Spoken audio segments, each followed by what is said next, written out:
오늘 우리에게 주시는 하나님의 말씀은 사무엘하 21장 1절에서 22절까지의 말씀입니다. 봉독은 1절과 5절에서 14절까지만 하도록 하겠습니다. 다윗 시대에 세해 동안이나 흉년이 들었다. 다윗이 주님 앞에 나아가서 그 곡절을 물으니 주님께서 대답하셨다. 사울과 그의 집안이 기브온 사람을 죽여 살인죄를 지은 탓이다. 그들이 왕에게 말하였다. 사울은 우리를 학살한 사람입니다. 그는 이스라엘의 영토 안에서는 우리가 어느 곳에서도 살아남지 못하도록 우리를 몰살시키려고 계획한 사람입니다. 그의 자손 가운데서 남자 7명을 우리에게 넘겨주시기를 바랍니다. 그러면 주님께서 택하신 왕 사울이 살던 기브아에서 우리가 주님 앞에서 그들을 나무에 매달겠습니다. 왕이 약속하였다. 내가 그들을 넘겨주겠소. 그러나 다윗은 사울의 아들인 요나단과 그들 사이에 계시는 주님 앞에서 맹세한 일을 생각하여 사울의 손자요 요나단의 아들인 무비보셋은 아껴서 빼놓았다. 그 대신에 왕은 아야의 딸 리스바가 사울과의 사이에서 낳은 두 아들인 알모니와 무비보셋을 붙잡고 또 사울의 딸 메랍이 무홀라 사람 바르실레의 아들인 아드리엘과의 사이에서 낳은 아들 5을 붙잡아다가 기브온 사람의 손에 넘겨주었다. 기브온 사람이 주님 앞에서 그들을 산에 있는 나무에 매달아 놓으니 그 7이 다 함께 죽었다. 그들이 처형을 받은 것은 곡식을 거두기 시작할 무렵 곧 보리를 거두기 시작할 때였다.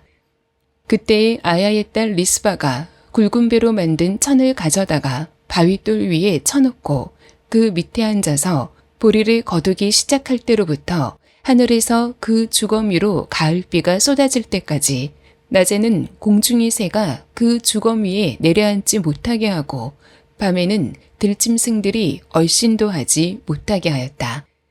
아야의 딸이며 사울의 첩인 리스바가 이렇게 하였다는 소문이 다윗에게 전해지니 다윗이 길르앗의 야베스로 가서 사울의 뼈와 그의 아들 요나단의 뼈를 그 주민에게서 찾아왔다. 블레셋 사람이 길보아 산에서 사울을 죽일 때에 블레셋 사람이 사울과 요나단의 시신을 벳산의 광장에 매달아 두었는데 거기에서 그 시신을 몰래 거두어 간 이들이 바로 길르앗의 야베스 주민이다.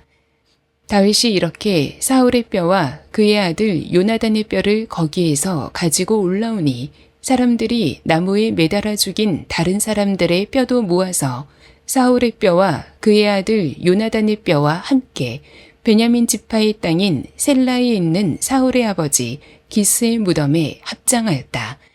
사람들이 다윗이 지시한 모든 명령을 따라서 그대로 한 뒤에야 하나님이 그 땅을 돌보아 주시기를 비는 그들의 기도를 들어주셨다.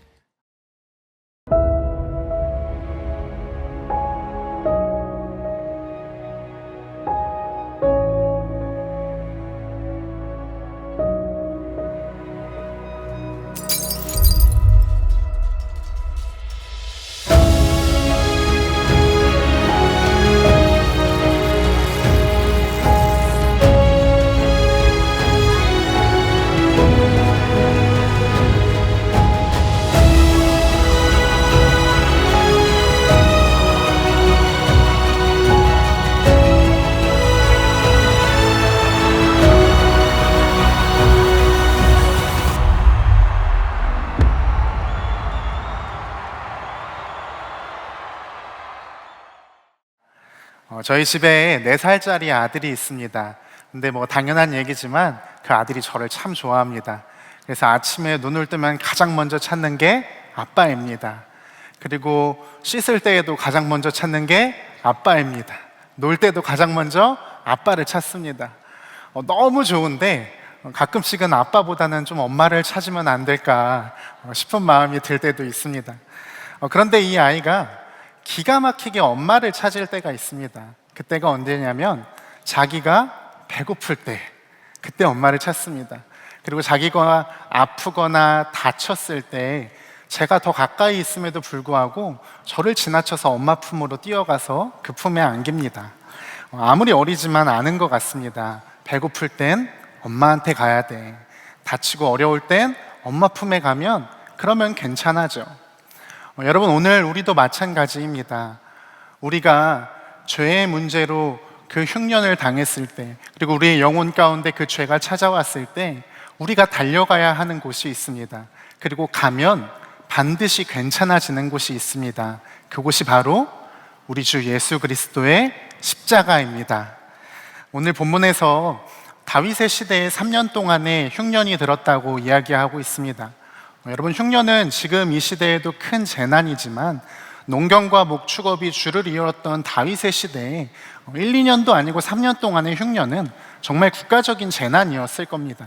그 상황에서 다윗이 그 흉년의 이유를 하나님 앞에 나와 묻습니다. 오늘 말씀은 1절입니다. 다윗 시대에 새해 동안이나 흉년이 들었다. 다윗이 주님 앞에 나아가서 그 곡절을 물으니 주님께서 대답하셨다. 사울과 그의 집안이 기브온 사람을 죽여 살인죄를 지은 탓이다. 하나님께서는 다윗에게 그 흉년의 원인이 무엇인지에 대해 설명을 해 주셨습니다. 사울이 기브온 사람들을 죽인 그 살인죄 때문에 지금 이 흉년이 일어났다는 겁니다. 여러분, 그러면 기브온 사람이 도대체 누구일까요? 기브온 사람은 원래는 이스라엘 백성이 아닌 가나안에 거주하던 이방 민족이었습니다. 그런 그들이 여호수아 시대에 비록 속여서 맺은 언약이기는 하지만 여호수아와 이스라엘과 함께 언약을 맺고 그들을 절대 해치지 않겠다고, 그리고 그들의 생명을 보존하겠다고, 지켜주겠다고 약속을 한 그 언약이 있는 겁니다. 그런데 지금까지 이스라엘이 그 맹세를 아주 잘 지켜왔습니다. 그런데 오늘 사울의 때에 이르러서 사울이 그 언약을 깨트리는 범죄를 저지르게 된 겁니다. 바로 그 죄의 결과가 3년의 흉년이었던 겁니다. 여러분, 분명히 사울은 여호수아 시대부터 이어져 왔던 그 언약의 내용을 잘 알고 있었을 겁니다. 그런데 그가 왜 그런 행동을 했을까요? 오늘 2절 말씀의 그 이유를 알 수 있습니다. 2절 말씀입니다. 사울이 이스라엘과 유다 족속을 위하여 열심히 있으므로 그들을 죽이고자 하였더라. 사울에게 열심이 있었다는 거예요. 그런데 그 열심이 하나님을 위한 열심이 아니라 사울 자신을 위한 열심이었습니다. 사울은 아마 이렇게 생각했던 것 같습니다. 지금 이 시대에 저 고리타분한 하나님과의 언약을 지키는 그 일보단 지금 내가 왕이 되었으니 기브온 사람을 무찔러서 이스라엘 백성들의 신뢰를 얻고 그렇게 리더십을 세우는 것이 더 중요한 일이다. 그러니 그 언약을 버리고 자신의 열심대로, 자신의 뜻과 자신의 생각대로 그 하나님과의 언약을 어기는 죄를 범한 것이죠. 여러분, 그 죄의 결과가 흉년이라는 겁니다. 사울 한 사람만 고통당한 것이 아니라 어쩌면 사울은 그 죄를 비껴갔지만 이스라엘 온 땅이 그 흉년으로 말미암아 극심한 고통을 당한 겁니다. 근데 여러분, 놀라운 것은 사울의 죄의 결과가 단지 그 흉년뿐만이 아니었다는 거예요. 오늘 말씀의 다윗은 사울이 지었던 그 죄의 문제를 해결하기 위해서 기브온 사람들을 찾아갑니다. 그리고 그들에게 의견을 구해요. 어떻게 해야 이 문제가 해결되겠느냐. 그때 기브온 사람들이 다윗에게 이렇게 이야기합니다. 오늘 말씀 4절과 6절 말씀입니다. 기브온 사람들이 그에게 말하였다. 사울이나 그의 집안과 우리 사이의 갈등은 은이나 금으로 해결할 문제가 아닙니다. 그의 자손 가운데서 남자 7명을 우리에게 넘겨주시기를 바랍니다. 그러면 주님께서 택하신 왕 사울이 살던 기브아에서 우리가 주님 앞에서 그들을 나무에 매달겠습니다. 왕이 약속하였다. 내가 그들을 넘겨주겠소. 기브온 사람들은 사울의 자손 중에 7명을 요청하였습니다. 사울의 자손들에게 그 죄를 묻겠다는 거예요.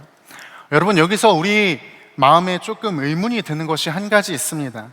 죄를 지은 것은 분명 사울인데 왜 할아버지의 죄 때문에 그것을 아들과 손자가 그것도 7명씩이나 그 목숨을 잃어가며 그 죄의 대가를 치러야 하냐는 것입니다. 신명기 19장 21절에 이런 말씀이 있습니다. 당신들은 이런 일에 동정을 베풀어서는 안 됩니다. 목숨에는 목숨으로, 눈에는 눈으로, 이에는 이로, 손에는 손으로, 발에는 발로 갚으십시오. 여러분, 정말 두려운 말씀 아닙니까? 지금 기브아 사람들이 다윗에게 딱 이것을 요청하는 겁니다. 사울이 무고한 피를 흘려서 기브온 사람들을 죽였으니 사울의 자손들 또한 그 죄의 대가를 치루어야 한다고 이야기하고 있는 겁니다. 결국 다윗은 그 기브온 사람들의 요청대로 7을 넘깁니다. 그리고 7은 그 당시에 가장 저주받은 죽음으로 여겨진 나무에 달려 죽는 자마다 하나님의 저주를 받았다는 그 나무에 달려 죽는 가장 비참한 인생의 최후를 맞이하게 되는 겁니다. 여러분, 죄가 이렇게나 끔찍합니다.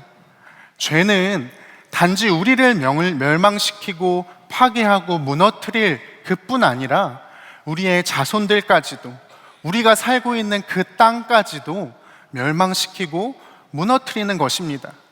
여러분, 로마서 6장 23절 말씀은 이렇게 이야기합니다. 죄의 삭은 사망이요. 여러분, 정말 죄의 삭이 사망이신 것을 믿으십니까? 우리가 이 말씀을 믿어야 합니다. 오늘을 살아가는 우리에게도 죄의 삭은 반드시 사망입니다. 그런데 우리는 이 말씀 그대로를 믿지 않고 어쩌면 우리의 이 말씀을 본 적당한 해석을 믿으면서 살아갑니다. 그래, 죄가 그렇게 안 좋다는 거겠지. 그래, 죄 짓지 말라는 거겠지 뭐. 그런 적당한 해석 정도로 받아들이며 이 말씀을 믿고 있는 건 아닌지 돌아봐야 합니다. 여러분, 죄의 삭은 반드시 사망이라는 거예요. 죄를 지으면 반드시 생명으로 그 대가를 치루어야 한다는 겁니다. 그렇기에 사울의 죄 때문에 이스라엘의 땅이 병들어 사망하게 된 것이고, 그 사울의 죄 때문에 무고한 희생이 희생되게 되어진 겁니다. 여러분, 그래서 구약 시대에는 이런 자신의 죄를 용서받기 위해서 하나님께서 우리에게 어떤 방법을 주셨냐면, 사망인 죄를 해결하기 위해서 동물의 생명을 죽여야 하는 그 희생 제사를, 우리의 죄를 용서받는 방법으로 하나님이 그 길을 열어주셨습니다. 죄를 지은 어떤 사람이 있으면 그 죄를 지은 사람이 흠없는 동물에게 자신의 죄를 다 전가하는 겁니다. 그리고 그 동물을 다른 어떤 사람이 잡아주는 게 아니라, 제사장이나 레위 사람이 잡아주는 게 아니라 그 당사자가, 그 죄를 지은 당사자가 가서 그 동물을 죽여야 했습니다. 여러분, 제가 군대 시절에 우연찮게 고라니가 트럭에 치여서 죽게 되는 장면을 본 적이 있습니다. 근데 그게 저한테 굉장히 큰 충격이었는데, 왜 그랬냐면, 치인 것도 치인 거지만 치여서 그 죽은 현장에 되게 작은 그 고라니였는데도 불구하고 어디서 그렇게 많은 피가 나왔는지 바닥에 피가 흥건하더라고요. 그 모습이 너무 끔찍해서 아직도 기억에 생생합니다. 근데 여러분, 이 제사를 지내는 장면을 한번 상상해 본 적이 있으십니까? 그렇게 죽지 않겠다고 발버둥치는 동물과 그것을 어떻게든 죽여야 하는 그 사람이 말 그대로 혈투를 벌였을 것 같아요. 정말 피 튀기는 그 현장 속에서 그 끔찍한 장면이 눈앞에 펼쳐졌을 것 같습니다. 근데 여러분, 하나님께서 왜 우리의 죄를 회개받는 그 과정으로 그 제사를, 희생 제사를 주신 걸까요? 이 과정을 통해 도대체 무엇을 깨닫기 원하셨던 걸까요? 그것은 바로 죄를 지은 그 사람이 나의 죄 때문에 죽어가는 이 동물을 보며, 이 처절한 모습을 보며, 죄가 이렇게나 두려운 것이구나, 죄가 진짜 사망이구나, 원래는 이 자리에서 죽어야 하는 게 나구나, 그것을 깨닫게 하시기 위함이라는 겁니다. 여러분, 죄는요, 어린아이가 가위나 칼을 들고 있어서 쟤 저거 잘못하면 큰일 나겠는데, 저러다가 잘못되면 큰일 나겠는데 하는 게 죄가 아닙니다. 어린아이가 불이 붙은 폭탄을 들고 있는 거예요. 반드시 죽는 거예요. 반드시 죽는다는 겁니다. 왜요? 죄의 삭이 사망이라고 오늘 말씀이 이야기하기 때문입니다. 사랑하는 성도 여러분, 혹시 우리 안에도 이러한 죄가 있지 않은지 우리의 모습을 돌아봐야 합니다. 주일 이곳 예배당 가운데에서는 경건한 모습으로, 멀쩡한 모습으로, 어쩌면 선한 모습으로 앉아있지만, 혹시나 이곳 예배당을 나서서 아무도 모르게 즐기고 있는 나만의 죄, 하나님은 너무나도 기뻐하시지 않지만 정말 놓을 수 없는, 지금 이 시간에도 성령님께서 여러분의 심령 가운데 말씀하시는 그 죄의 문제가 있지는 않으십니까? 여러분, 바라기는 정말 회개하고 돌이키시기를 주의 이름으로 축복합니다. 여러분, 죄에게서 떠나가는 것이 우리의 영혼이 사는 길입니다.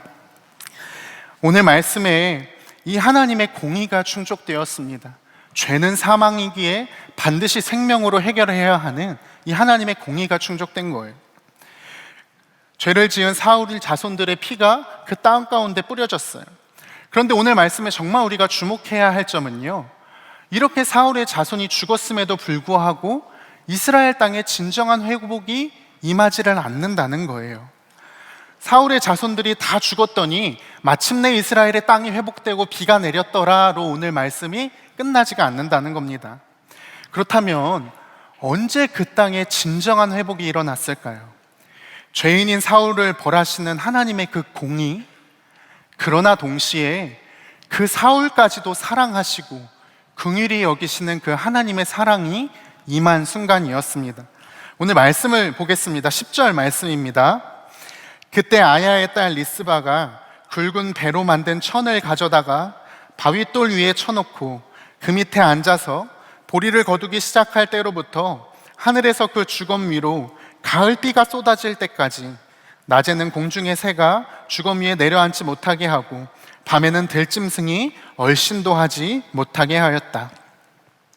여러분, 오늘 말씀에 갑자기 새로운 인물이 등장합니다.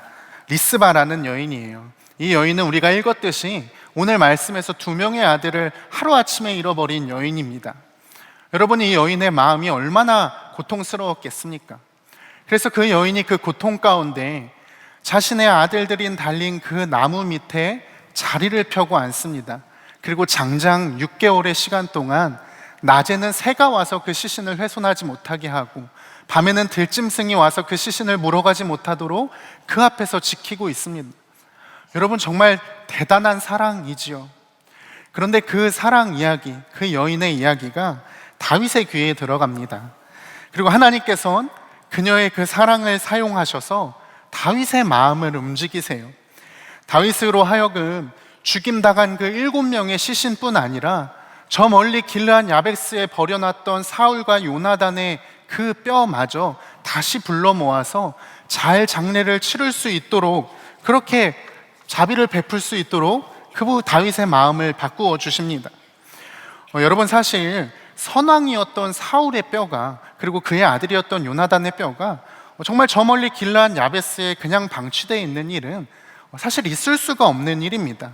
그런데 다윗이 그것을 그렇게 놔두었다는 것은요, 다윗 마음 가운데 사울 가문을 향한, 그리고 사울을 향한 풀리지 않는 불편함이 있었다는 거예요. 그렇게 하나님께서는 그런 다윗의 마음을 잘 아시고 리스바라는 여인을 사용하셔서 그 마음이 원망과 미움의 마음이 아니라 자비와 긍휼의 마음으로 바뀔 수 있도록 다윗에게 은혜를 베푸신 겁니다. 여러분, 이것이 다윗의 마음이면서 동시에 누구의 마음이죠? 하나님 아버지의 마음입니다. 죄인인 사울이지만 그런 죄인까지도 여전히 사랑하시고 그들을 향하여 긍휼을 베푸시고 은혜를 베푸시기 원하는 그 하나님 아버지의 마음이 바로 이곳에서 나타나는 거예요. 여러분, 우리 안에도 혹시 다윗과 같은 모습이 없는지 돌아보아야 하겠습니다. 겉으로는 다 용서했다고 말하고 사랑한다고 이야기하면서 정말 마음 한켠에는 여전히 그 사람을 향한 불편한 마음, 그냥 그렇게 지낼 수는 있지만 사랑하기에는 어려운 그 마음이 우리 가운데에도 있진 않으십니까? 여러분, 만약 그러한 사울이 여러분 가운데 계시다면 오늘 이 하나님의 마음을 품으시기를 주의 이름으로 축복합니다. 죄인까지도 불쌍히 여기시고 긍휼히 여기시는 그 주의 마음을 품을 때 우리가 그 사울조차도 능히 용서할 수 있을 줄 믿습니다.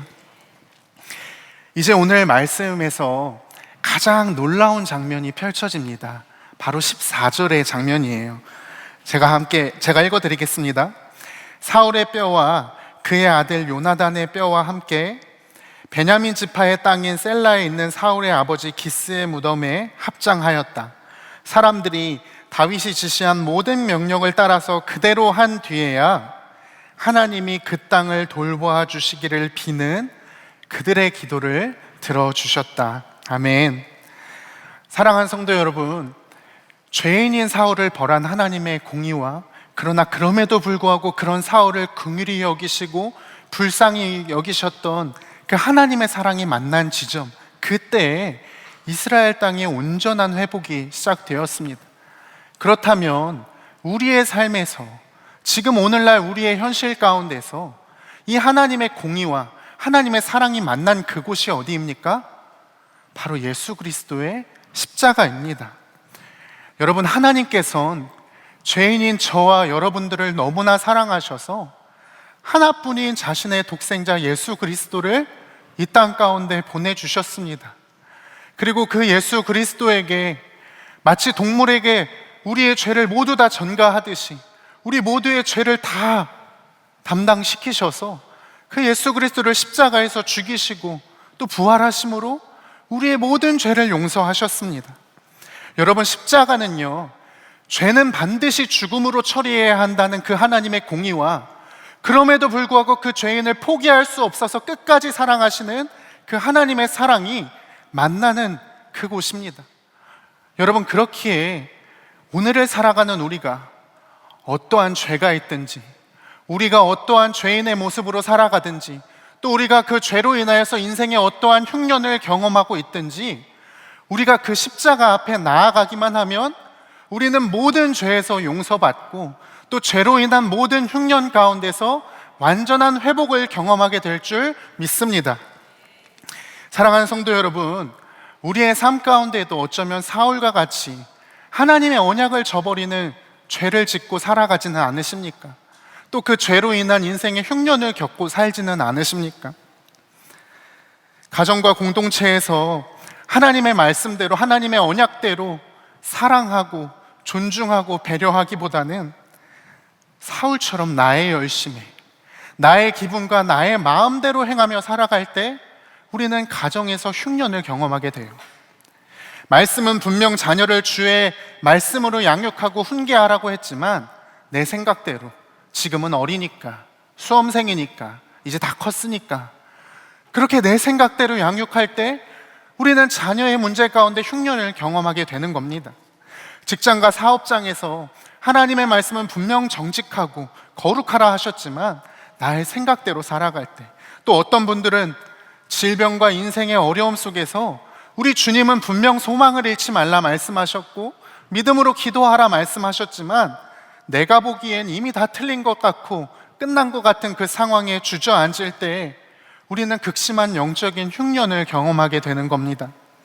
사랑하는 성도 여러분, 우리 가운데 있는 그 죄와 죄로 인한 그 흉년의 문제 가운데 주저앉아 있을 때 우리가 해야 하는 단 한 가지 일은 바로 그 죄의 문제를 완전히 해결하시고 우리에게 완전한 회복을 주시는 예수 그리스도의 십자가로 나아가는 것입니다. 여러분, 저는 모태신앙으로 자랐습니다. 초등학교 6학년 때 예수님을 인격적으로 만나서 그때 말씀을 통하여서 내 양을 먹이라는 하나님의 음성을 듣고 그 말씀에 순종하여서 정말 어린 시절부터 신학교에 입학할 때까지 큰 방황 한번 하지 않고 쭉 그렇게 신앙생활을 하다가 신학교에 입학을 했습니다. 그렇게 신학교에 가서 공부를 하는데 저에게 한 가지 목표가 생겼습니다. 그것이 무엇이냐면 유학을 가는 것이었어요. 이유는 제가 좀 더 공부해서 더 잘 준비되어서 더 하나님께 영광을 돌리자, 그런 이유로 유학을 준비했습니다. 그렇게 그 꿈을 이루기 위해서 정말 대학 4년 동안에 나름의 피나는 노력을 했던 것 같아요. 아침, 점심, 저녁 학교에서 친구들 안 만나고 계속 수업 듣고 도서관에서 공부하고, 수업 듣고 도서관에서 공부하고, 그리고 공부만 하는 것으로는 부족하다고 해서 유학을 가려면 끌어주실 교수님이 필요하다고 해서 정말 유학을 잘 보내준다는 교수님을 찾아가서 그 학회에 등록을 하고 그 교수님에게 잘 보이기 위해서 정말 열심히 대학 생활을 했습니다. 그리고 정말 그렇게 제가 열심히 사니까 그 길이 열리는 것 같더라고요. 기대에 잔뜩 부풀어서 제가 가게 될 그 학교 주변에 막 그 길을 구글 맵에서 찾아보기도 하고, 또 그때 여자친구였던 지금의 아내에게 우리 어차피 곧 미국 갈 거니까 빨리 결혼하자. 그리고 어차피 유학 갈 거니까 뭐 신혼 살림 다 필요 없다. 그냥 제일 싼 걸로 사서 집도 부모님 집에 잠깐 살다가 그렇게 유학을 가자라고 하는, 지금 생각하면 정말 희대의 사기 결혼을 한 그런 희대의 사기 결혼식을 올리고 그렇게 삶을 살아갔습니다. 근데 문제는 그 이유였어요. 그렇게 모든 것이 다 순탄하기만 한 것처럼 여겨지는 그때 어느 날 친구에게 한 통의 전화가 걸려온 겁니다. 빨리 게시판을 보라는 거예요. 학교 게시판을 보라는 거예요. 무슨 일인가 싶어서 살펴봤는데 저를 유학 보내주시기로 했던 그 교수님이 일신상의 이유로 교수직을 그만두게 되셨다는 거예요. 그래서 저의 유학도 처음부터 그냥 아예 없는 것이 되어버린 상황이었습니다. 여러분, 그때 정말 제가 눈앞이 하얘진다는 것이 무엇인지 어린 나이에 정말 그 사건을 통해 경험했습니다. 매일 밤 답답한 마음에 산책을 하고 학교 운동장을 돌면서 정말 여러 가지 많은 나쁜 생각들을 했던 것 같아요. 그러면서 동시에 하나님께 이렇게 물었던 것 같아요. 하나님, 도대체 왜입니까? 왜 저의 삶 가운데 이런 흉년이 찾아온 겁니까? 그런데 그 시간을 통해서 주님은 정말 제 마음 가운데 숨겨진 진짜 죄를 보게 하셨습니다. 제 안에 어느샌가 하나님께서 분명 내 양을 먹이라, 그리고 내 주님 그렇게 하겠습니다 했던 제 마음에 주님과 맺은 언약이 있었는데, 제가 어느 순간 그 언약은 다 잃어버리고 제가 유명한 목사가 돼서, 제가 능력 있는 목사가 돼서, 제가 유학 다녀온 남들이 알아주는 그런 목사가 돼서 내 인생 좀 잘 좀 살아봤으면 좋겠다 하는 그 지독한 교만과 탐욕의 죄악이 제 마음 가운데 있었다는 것을 주님이 그 시간 뼈저리게 알게 해주셨어요. 그 이후 매 예배 시간마다 무슨 말씀을 듣고 무슨 찬양을 하든지 주님은 저를 항상 주님의 십자가 앞으로 인도해 주셨습니다. 그리고 그곳에서 제 교만과 제 탐욕을, 그 제 탐심을 정말 남김없이 끊임없이 회개하게 하셨어요. 그러면서 동시에 그런 저일지라도 끝까지 포기하지 않고 사랑하시고 더 좋은 길을 허락하시고 더 완전한 길을 허락하실 그 주님의 십자가 사랑을 완전히 믿고 누리게 하셨습니다. 그리고 그 주님은 죄 안에 있는 모든 열등감과 좌절, 그리고 인생의 실패를 십자가 앞에서 회복시켜 주셨어요. 여러분, 그리고 그 주님께서는 지금 이 시간 여러분들과 이렇게 말씀을 나눌 수 있는 너무나도 귀한 자리까지 저를 신실하게 인도해 주신 정말로 좋으신 하나님이었습니다. 여러분, 이것이 바로 십자가의 능력입니다. 십자가는 우리의 죄를 용서하고 우리의 인생의 흉년을 회복하게 하는 하나님의 은혜가 있는 곳입니다. 사랑하는 성도 여러분, 누가복음에 나오는 탕자의 비유를 아마 아실 거예요. 그 둘째 아들이 아버지의 재산을 다 받아가지고 자신의 죄로 인해서 그 재산을 다 탕진한 이후에, 그래서 돼지 우리까지 떨어져 버린 그 인생의 최악의 흉년을 맞이했을 그때 그가 행한 한 가지가 무엇이었죠? 아버지의 집으로 돌아가는 것이었습니다. 그는 자신의 실패를 인정하고 죄인 된 모습 그대로 아버지의 집에 돌아가 아버지께 자신의 죄의 용서를 구했습니다. 그리고 그럼에도 불구하고 받아주시는 그 아버지의 사랑을 통하여 완전한 인생의 회복을 경험하게 된 것입니다. 여러분, 이 시간 이 말씀을 통해 하나님께서 여러분들에게 분명히 말씀하시는 것이 있습니다. 무엇이냐면, 우리가 어떠한 죄를 안고 살아가든, 우리가 하나님 앞에 어떠한 죄인이든 그 죄는 정말 사망이지만 그 사망의 대가를 대신 받으신 분이 계시다는 거예요. 십자가에서 우리가 받아야 하는 저주를 대신 받으신 분이 계시다는 거예요. 그리고 우리의 죄를 용서하신 분이 계시다는 거예요. 그분이 바로 우리 주 예수 그리스도이십니다.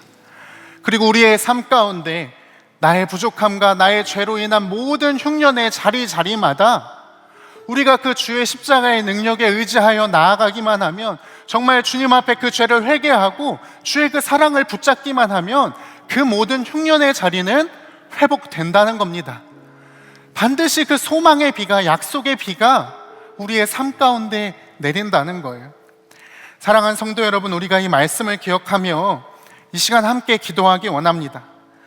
혹시 우리의 마음 가운데 여전히 해결되지 않은 죄의 문제로 인하여 어려운 마음이 있으신 분 계십니까? 여러분, 십자가로 나아오시기 바랍니다. 십자가는 어떤 죄도 정결하게 하시는 하나님의 약속입니다. 여러분, 혹시 우리의 삶 가운데 죄로 인한 흉년으로 인하여 어려움을 겪고 계신 분 계십니까? 십자가로 나아오시길 바랍니다. 십자가가 닿는 곳곳마다 살아나고 회복되는 그 주의 은혜가 있음을 이 시간 믿으시기 바랍니다. 우리 이 시간 그 주의 은혜를 의지하며 이 시간, 주여, 내가 십자가 앞에 나아갑니다. 나를 불쌍히 여겨주시고 나의 죄를 용서하여 주시옵소서. 주여, 죄로 인해 무너진 우리의 삶의 모든 자리마다 완전한 능력이시고 완전한 사랑이신 그 십자가의 사랑으로 말미암아 회복되어지는 역사가 있게 하여 주시옵소서. 우리 주의 이름 한번 외치고 통성으로 기도하며 나아가겠습니다. 주여, 사랑하신 아버지 하나님, 하나님 아버지의 시간으로 하나님, 주의 자녀들이 하나님의 말씀에 의지하여 나아갑니다. 하나님, 주의 십자가 보혈에 의지하여 하나님 나아갑니다. 아버지 하나님, 이 시간 우리의 죄를 정결하게 하여 주시옵고, 아버지 하나님의 심령 가운데 여전히 놓아지지 않는 죄의 문제가 있다면, 하나님 여전히 해결되어지지 않는 죄의 문제가 있다면, 아버지 하나님, 이 시간 십자가 앞에 나아가오니 주여, 우리의 죄를 용서하여 주시옵소서. 죄를 이길 수 있는 능력을 더하여 주시고, 하나님의 십자가 가운데서 하나님을 온전히 신뢰하고 믿는 은혜가 있게 하여 주시옵소서. 아버지, 우리의 삶과 삶마다 하나님 죄로 인한 무너짐의 영역이 있습니까? 흉년의 때가 있습니까? 아버지 하나님, 그 모든 흉년이 주의 그리스도의 십자가 앞에 나아갈 때 온전히 해결되게 하여 주시고, 아버지 하나님, 온전히 회복되어지는 역사가 있게 하여 주시옵소서. 아버지 하나님, 우리를 불쌍히 여겨 주시옵소서. 살아계신 아버지 하나님, 오늘 말씀의 사울과 같이 하나님의 언약이 아닌, 하나님의 말씀이 아닌 나의 소견에 오른 대로, 내 생각에 오른 대로 그렇게 살아갔던 죄인이 우리임을 주여 이 시간 우리가 고백하며 나아갑니다. 주여, 그러나 이 시간 우리가 주의 십자가의 그 보혈에 의지하며 나아가오니 하나님, 그런 우리일지라도 우리를 불쌍히 여겨주시고 우리의 모든 죄를 용서하여 주시옵소서. 하나님, 죄로 인해 무너진 모든 삶의 영역이 있습니다. 우리의 가정 가운데, 자녀 가운데, 직장 가운데 주여, 우리가 보기에 도저히 해결되어질 것 같지 않은 그 흉년이 있습니다. 하나님, 이 시간 우리가 주의 십자가 앞에 나아가오니 완전한 능력이시고 완전한 사랑이신 그 십자가의 능력으로 주여 회복되고 사라지는 역사가 이 시간 우리 모든 성도들의 삶 가운데 있게 하여 주시옵소서. 하나님, 이 시간에도 11조와 감사 헌금, 구제와 선교 여러 가지 제목으로 하나님께 예물 드리는 손길이 있습니다. 하나님, 그 손길 가운데 복에 복을 더하여 주시고 드려진 그 모든 예물이 하나님의 나라를 위하여 온전히 쓰임받는 그런 예물 되어지게 하여 주시옵소서. 주님, 우리나라가 속히 하나님을 경외하는 나라가 되기를 원합니다. 이 땅 가운데 있는 모든 죄와 그로 인해 병들어버린 이 땅의 다음 세대와 문화와 경제와 정치와 모든 영역 가운데 주여 십자가의 은혜가 있게 하여 주시옵소서. 그 십자가 안에서 돌이키고 죄를 용서받는 은혜가 주여 우리가 하나 가운데 임하게 하여 주시옵소서. 하나님, 남북한이 속히 복음으로 통일되기를 원합니다. 악한 김정은 정권이 속히 무너지게 하여 주시고 지금도 극심한 위협 속에서 주님을 예배하며 찬양하는 그 북한의 지하교회 성도들에게 주여 은혜를 베풀어 주시옵소서. 억류된 김정욱 목사님, 김국기 목사님, 최춘기 선교사님, 장문석 집사님이 속히 석방되는 은혜가 있게 하여 주시옵소서. 하나님, 지금 이 시간에도 선교지에서 복음을 전하는 주의 종들이 있습니다. 하나님, 그 선교사님들과 가정을 붙잡아 주시고 복음을 전하는 곳곳마다 복음의 능력이 나타나게 하여 주시며 정말 주님 기뻐하시는 영혼 구원의 역사가 일어나게 하여 주시옵소서. 그 일을 감당하시는 선교사님들에게 힘과 능력을 더하여 주시옵소서. 주여, 또한 우리 또한 보내는 선교사로서의 사명을 감당하게 하시고 그 선교사님들을 위하여 날마다 기도하는 그 선교의 사명을 잘 감당하는 자들 되게 하여 주시옵소서. 주여 감사드리며 우리 주 예수 그리스도의 이름으로 기도드리옵나이다. 아멘. 우리 시간 다 같이 일어나셔서 결단 찬양하도록 하겠습니다.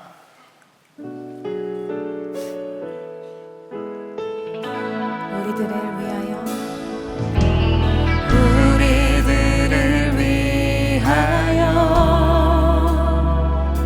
십자가에 못 박혀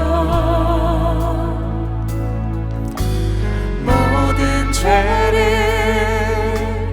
용서하사 의인 삼아 주신 주 어떤 일이 있어도 나를 버리지 않고 죽기까지 살아가신 나의 귀한 예수님 내 마음의 한 자리 가장 귀한 그 자리 주 오셔서 앉으소서 주님만이 내 몸에 내 마음의 한 자리 가장 귀한 그 자리 주 오셔서 다스리소서 주님만이 내 영광 내 마음의 한 자리 내 마음의 한 자리 가장 귀한 그 자리 주 오셔서 앉으소서 주님만이 내 몸에 내 마음의 한 자리 가장 귀한 그 자리 주 오셔서 다스리소서 주님만이 내 영광 축도하겠습니다. 이제는 우리 주 예수 그리스도의 크신 은혜와 하나님 아버지의 놀라우신 사랑하심과 성령님의 위로하시고 교통하심이 어떠한 죄와 영적 흉년 가운데에서도 십자가로 나아가 용서와 회복의 은혜를 붙잡기로 결단하는 모든 성도님들의 삶 가운데, 일터 가운데 이제로부터 영원토록 함께 하시기를 간절히 축원하옵나이다. 아멘.